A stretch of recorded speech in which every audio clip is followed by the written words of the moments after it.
നമസ്കാരം, കൊട്ടാരക്കര മീഡിയയിലേക്ക് സ്വാഗതം. സംസ്ഥാനത്ത് വീണ്ടും കാട്ടാന ആക്രമണത്തിൽ മരണം. ഇടുക്കി ചിന്നക്കനാൽ ചൂണ്ടലിൽ കാട്ടാന ആക്രമണത്തിൽ വയോധികൻ കൊല്ലപ്പെട്ടു. ചിന്നക്കനാൽ പന്നിയാർ സ്വദേശി ജോസഫ് വേലിച്ചാമിയാണ് മരിച്ചത്. ഏലത്തോട്ടത്തിൽ വെച്ചാണ് ജോസഫിന് നേരെ കാട്ടാന ആക്രമണം ഉണ്ടായത്.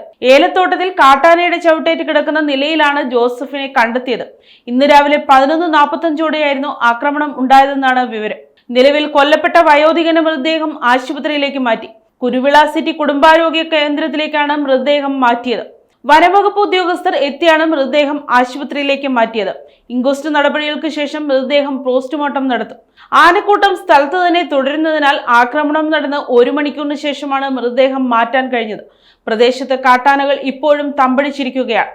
ചക്കക്കൊമ്പൻ കാട്ടാനയാണ് വയോധികനെ ആക്രമിച്ചതെന്നാണ് പുറത്തുവരുന്ന സൂചന. ഏലത്തോട്ടത്തിൽ വെച്ചായിരുന്നു ജോസഫിനെ കാട്ടാന ആക്രമിച്ചത്. രാവിലെ തോട്ടം ജോലിക്ക് എത്തിയതായിരുന്നു ജോസഫ്. ഇതിനിടെയാണ് ആക്രമണം ഉണ്ടായത്. ആനക്കൂട്ടത്തിൽ 14ഓളം ആനകൾ ഉണ്ടായിരുന്നു. നേരത്തെ തന്നെ നിരവധി തവണ ഇവിടെ കാട്ടാന ഇറങ്ങി നാശനഷ്ടം ഉണ്ടാക്കിയിട്ടുണ്ട്. പ്രദേശത്ത് മാത്രം 8 കാട്ടാനകൾ ഉണ്ടെന്നാണ് നാട്ടുകാർ പറയുന്നത്. കാട്ടാനകളെ തുരത്താനോ സുരക്ഷ ഒരുക്കാനോ വനം വകുപ്പ് തയ്യാറാകുന്നില്ലെന്നാണ് ആരോപണം.